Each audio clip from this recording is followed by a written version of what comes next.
Greetings. Thank you for joining us on Elevate with Lady Media Code. Today is a great day to be grateful for all that God has done, all that God is doing. And today is a day to be grateful for who you are. It doesn't matter where you are, what you've gone through, what you've been through. You can move from where you are. You can transform from the person that you are now to the person that you desire to be. So today, I am so grateful to have with us my friend and my brother, Derrick Leon. Hey, Derrick. Hey, what's up? Thank you so much for being here with me on today. Thank you for having me. You know, you won my heart, about 6 years ago or so. And it was at Windsor Village in worship. And I always saw you from a distance. And I was like, it's something special about that dude. You didn't talk very much, but when you did, that's what happened. We laughed. And I knew that it was something very special about you. And I remember asking you if you would join the praise and worship team. And at that time, you told me, no, you can have that. You can have that. I've been there, did that. You can have that. But I stayed persistent with you. You did. Regarding that. He said, I like you, but no, you can have that. And so when I look at you now and I see the relationship that we've built, I know now that connection that we had was your heart. And the fact that you are such a true worshiper, such a very sensitive man of God. Thank you. Something that a lot of people don't get to see and know. So because the show is talking about elevating and moving from where you are, it's about people being inspired to be better. I know that you were not always known as Derrick Leon. Right. You were known as Fontel. Yes, that is correct. Yes. So will you tell us who Fontel was? Okay. Well, Fontel is my middle name, actually, and it's a name that I use that's very well known on the streets from where I come from. I'm a native Houstonian, yeah. But I'm from south side of Houston, South Park, to be specific. Mm-hmm. And I did a lot of things in the streets as far as selling drugs and a little bit of this and a little bit of that, most of it illegal. And I did most of it after my mom and dad broke up. Right. I was around 10 years old. I started to hang out with some guys that I thought were doing good things because they had material things that right. that I wanted to obtain. Right. And I didn't have any idea how to do it. So I hung around with fellas that I wanted to be like, I wanted to emulate, if you will. And I ended up getting in a lot of trouble. Ended up going to prison for some years, for a few years. So as a kid, you wanted to emulate individuals that you had no idea were actually negative. Right, absolutely. I just saw the shiny things, the cars, the jewelry, the girls, and yeah. The attention, and just people just like being real excited about seeing. Like people are today. Absolutely. Yeah. Yeah. When people see nice things and they're not sure how to obtain it. Yeah. What you're supposed to do is you try to put yourself around people that have things or that's doing things that you would like to do. Right. And that's what I did. And I ended up being around guys that probably wasn't making the best decisions in life. And they were not if it ended you in prison. Right. Okay. But it worked out, though. It worked out. I did the crime. I did the time. And God covered me, and he had yes. angels around me the yes. whole time. Yeah. And it was interesting that somebody was talking. I was talking with someone the other day, and they brought up the fact that God is with you even when you doing the wrong Absolutely. things. And I had another buddy of mine that used to tell me about how he used to rob. I won't say his name or anything like that. Okay, good. But he used to tell me that he used to rob, and he used to say, before he got out of his car to rob people, he would say a prayer. He would literally have his gun in his hand, and he'll say a prayer. God, please protect me as I go ahead and take these people's stuff. I need you to cover me. I think that's very interesting. And I guess it worked out for him. He ended up going to jail for a little while, but he didn't get killed or anything like that. And a lot of things can happen bad to you when you're making poor decisions. Someday it just might be your day, and your number comes, you know. So you went to prison for, I went to prison for possession of cocaine okay, and guns. okay. And so you spent time there, still trying to find yourself, basically. And it's interesting that you mentioned that because even after I got out of prison physically, I was still in prison for In your years mind. after that mentally. Cause so all I would talk about was like what I did and how much I used to have and how good I was doing and how good I thought I was doing and so on Now and so that's forth. interesting. Yeah, That's interesting. and I was literally still, even though I was out, I was still mentally back where I used to be as far as I've always been like thinking I was like this drug dealer guy because Wow. it was something that I did, Right. but it wasn't really who I was. But So when you got out of prison, you walked away from, when I got out of prison, yes. I went enrolled myself into a 2-year college, got a degree in computer engineering, and I decided to turn away from my wicked ways and try something else. I had tried everything else under the sun, you name it, just about, and I still wasn't fulfilled with Right. everything that I had physically. I mean, things that I had obtained. Right. I was still missing something. I was still empty, Yeah. and I was still not sleeping good. You know what I mean? Yeah, I do. Because as a drug dealer and doing things that are in that capacity, there's no peace in that. No, it's not. There's You no actually peace in think that. it is, but it's really not. Right. You have all kind of thoughts, and a lot of times when you have situations that happen and you're a drug dealer, so on and so forth, most of the time it's people that you're working with that ends up being the people that's, you know, coming That to hurt you take the from most. you. Yeah. They coming to set you up, and Wow. you thinking everybody all good, but really everybody just out for themselves to a certain So extent. so you went through that process of trying to find yourself, get to know where you were. You went to prison, got out of prison, went to college. Right. So we're watching you on your journey. I feel like I'm Right. sitting looking at a movie and watching you on your journey. And so you go to college, and then after college, what decisions do you start making at that point? Well, I was faced with the same thing that most young black males are faced with. So you're supposed to go to jail, do your time, and then you're supposed to have You think everything is you gonna be think everything okay. is all right. You Right. you took your punishment, Right. but it's a whole new set of problems that happen after that. So after I graduated, and I graduated in the top 10 of my class, like 200 people. You're a smart dude. Yeah, kinda. And and even though I had got this, you know, this piece of paper and this certificate, nobody was wanting to give me a job because they kept looking at the things that I did, you know, In your past. in my past. Yeah. Now, granted, 25 years ago, I was a completely different person 25 years ago. I was a kid. Now I sit here today, 44, would never make any of the same decisions that I made, you know, back then that I'm still paying for today. Yeah. So that's why it's real important, and I keep my son with me a lot, and I try to tell him the decisions that you make today will affect you so far, you know, so far in your life Yeah. that you won't even, you'll be thinking like, wow, your head will be spinning. Yeah. So I had trouble getting a job. I couldn't get a job, even though I had done the work and done the studying, changed my life around, took my gold teeth out of my mouth, and all that other kind of stuff. And I'm still having these problems. So after, you know, after you don't know what else to do, when you don't have anything else that you can do, you're gonna have to call his name at some point. And Whose that's what I name? did. Whose name? I Whose called name? Jesus. I called Jesus. I say, Lord, I'm gonna go ahead and give you a try. Yes. Since I done tried all this other stuff Wow. and nothing's changing. So I just wanted to try Jesus. And I tried. I went to church one day. Mind you, the night before, I was so frustrated that I had been, you know, smoking and getting high and everything like that. Okay. I had been doing all that the night before, and I thought that I had overdone it. So I was saying, Lord, Oh. yeah. So I was literally in my room, in the living room, and there was a couch there, and I was just balled up on the couch, and I felt like the walls were closing in on me. And I said, Lord, if you just let me make it past this high right here, I promise I'm gonna give my life to you Wow. tomorrow.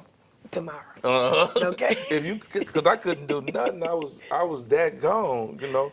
So I said, if you just let me get past this high right here, I'm going to somebody's church tomorrow. Okay. I got up that morning, I went to my mom's church. Felt nothing but eyes of judgment. That's the church I grew up in. So, you know, your mom and them talking, they know everything about you. So everybody in the whole looking. church knows everything about you. Everybody's looking at Fontaine. Right, they Okay. looking at the old me. Yes. And you just feel these eyes of judgment that's on you. So something just in my spirit said, no, this ain't the place where you want to be. So I left my mom's church, and then I went to another church on the south side of Houston, over by, I'm not going to mention the Okay. church.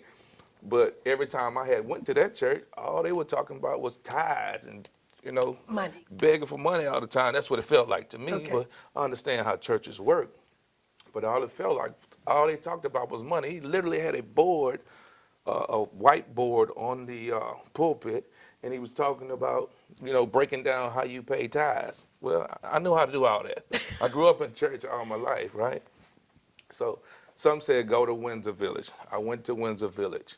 And when I went to Windsor Village, it was a guy preaching. He's no longer there, but he's doing his own thing.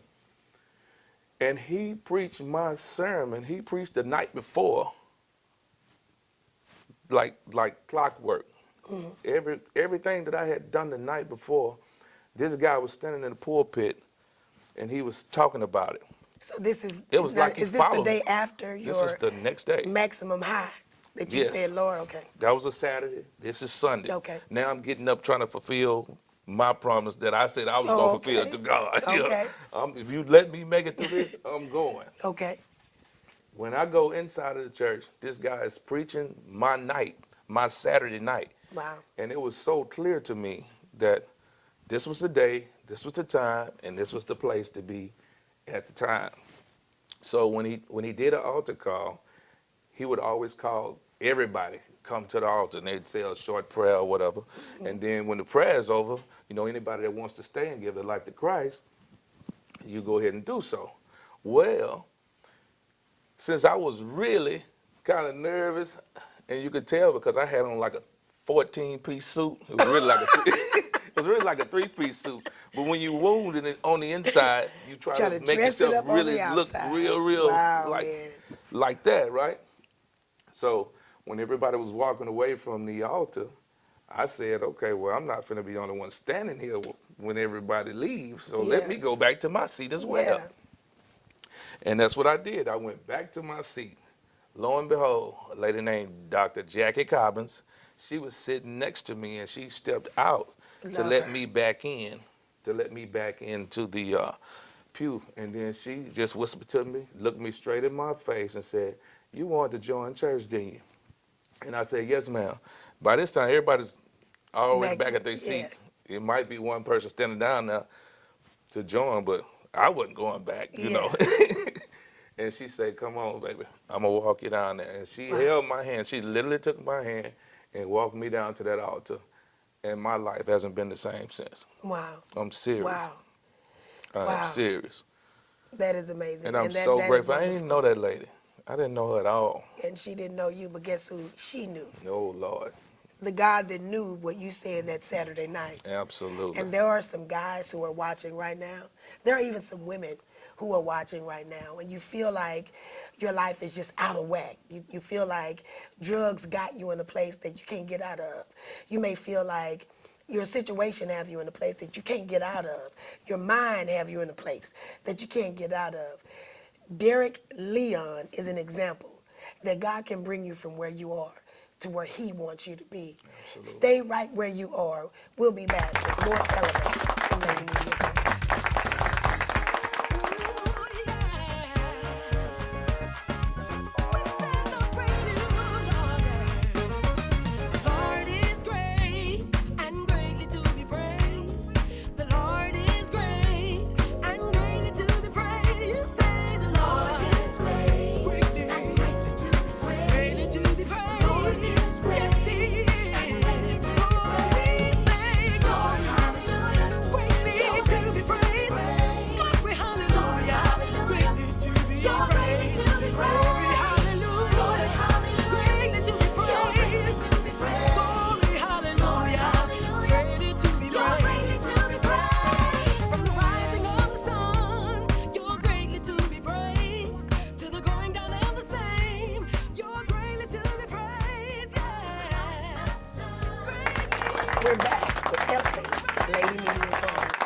my guest, Derrick Leon. Thanks again, bro, for being here. We just heard a little bit about your story and where you came from, a road of drugs and the wrong way of thinking, just trying to find you, trying to find the best you, not really knowing what that was or who that was. But eventually you called on Jesus and found a life that was beyond what you ever imagined. And so now you're living that life. Absolutely. And that is the person that I met, Derrick Leon. And one of the things that I wanted to bring out, even in the show today, is that there are many people that know Funtail, and many people remember all the things that Funtail did. But then there are people who know Derrick Leon. They don't have. If someone called you Funtail at Windsor Village, they would have no idea who they're talking about. They know Derrick Leon. They know the three-piece suit. You know, they know the cleaned up, no gold teeth, clean, you know, just suave, just full of swag. Well, thank you. Thank you. Thank you. Thank you. Derrick Leon, the worshiper, Derrick Leon, which is the person that I came to love, the worshiper Derrick Leon. And I think that it's important that people understand that you had a journey. You know, that it wasn't that easy, or it's not even to this day, it's not that easy for you to stand on stage, and the intensity of the worship that they see. You had to go through something to get to where you are. And a lot of times people just see us on the big stage and they just think that that's what it is. You know, it looks easy to them, I guess.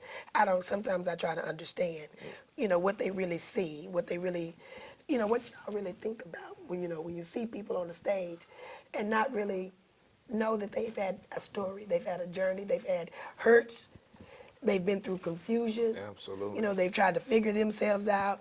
Absolutely. And now they're at a point where they understand more of who they are, because I believe that every day God is showing us more. The more of him he shows us, the more of us we see. And so I'm grateful that I get to see your heart. And I think that even in your time of worship on stage, you're now the worship leader at Windsor Village, and you do a very great job at Well, that. thank you. But you've had the opportunity to sing and minister with so many people since you gave your life to Christ and begin to sing. I think you didn't even know you could really sing, did you, at first, did you? I never really thought I was so great as far as singing, but people, you know, and I still don't right now today, But look at where you are. You're blessing but I people's can lives. tell you this. Tell me I what. know that God has given me a gift. Yes, he has. And I know that every chance I get to share it with Yeah. somebody and share the truth and be transparent with people and tell them that my worship comes from a real place. Yes. So I'm just not up there singing. Yes. I will pour my whole self out on the Yeah. stage, leave it there, break down, crying, Yeah. wait, drop the mic, the whole nine. I will Drop stop the it mic. and give it to them. Yeah. Because I know that it's only by God's grace and Yeah. God's mercy that I'm even alive today Yeah. and doing well in his gift. The Yeah. Bible says that, Yeah. that the gift is supposed to Will? make room for you. Yeah. And I am a living witness that the gift that he has given me Yeah. has been blessing me, even with the trouble that people give you from me going to prison and so on and so forth. Right.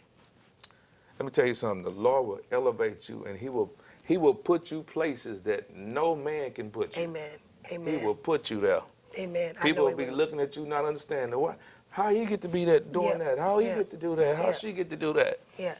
But you know what? The amazing thing about that for me and for you and where you are, the people that know Funtail, that get to see Derrick Leon on a stage blessing Right. the hearts of people all Yes. over the world, Yes. saying if God can do it for Leon, Yes. for Funtail, Yes. then God can do it for me. Yeah. If God can change him, if God can build him, if God can put him in a place like that of worship, Now and you're I know preaching. that his heart for real, Yes. it's for real, because when I see you, when I hear you, you know that what you're doing it's real.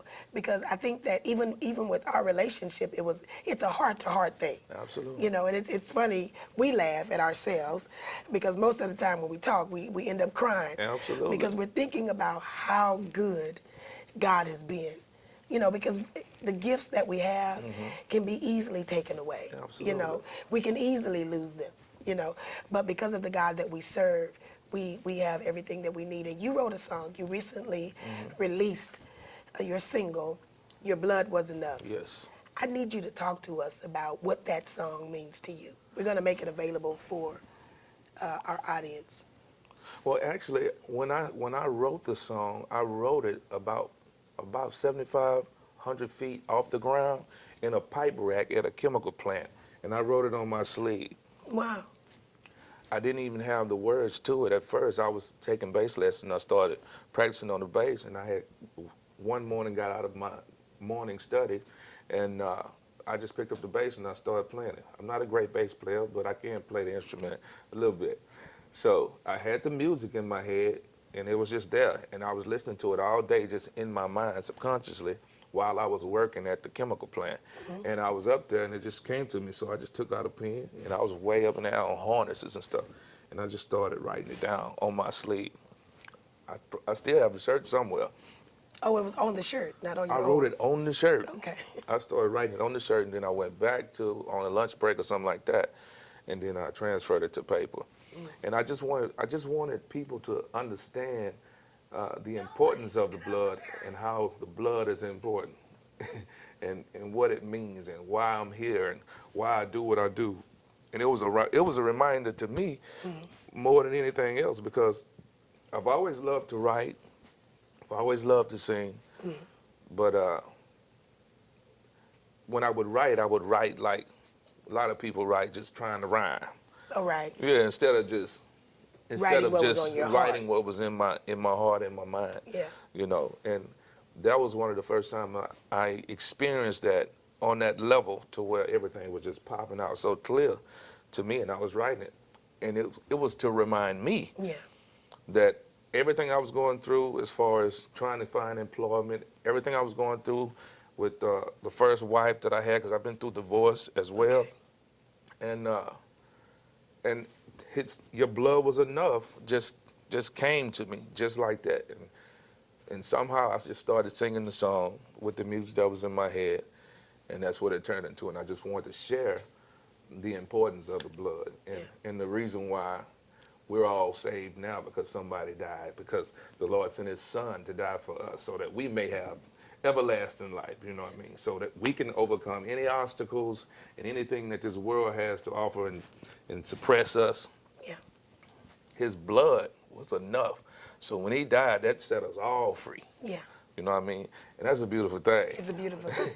Because I've been through a lot of stuff, and I mean, I've seen other people bleed, but nothing happened in my life with them bleeding. Wow. But it was something about As the a blood result of of their Jesus. blood. Yeah. And me getting to understand more about the blood of Jesus and how important it is and was to my life, and how important it is for all of our lives. Just to understand that concept of somebody literally sending their only son to die for you. Yeah.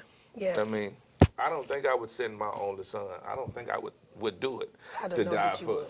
to die for strangers, you know what I mean? But God did it. but he did it. But God did it. Wow. He did it, and that's a beautiful thing. Wow. We want to make sure that our audience is blessed by Your Blood Was Enough. I know you've been blessed by Derrick's presence here today. Man, thank you for your heart. Thank you for sharing your heart with those who are our audience, who is being blessed by everything that you've said, just by having the opportunity to hear about your journey, because somebody's stuck in the midst of your journey and where you are. So I want to encourage you to understand that God's blood was enough for even you, and you don't have to stay where you are. So we want to encourage you to elevate. Be empowered, be motivated. Think about where you are and understand that you can go higher. Yes. That you can become everything that you desire to be. We thank you for tuning in to Elevate with Lady Media Cole.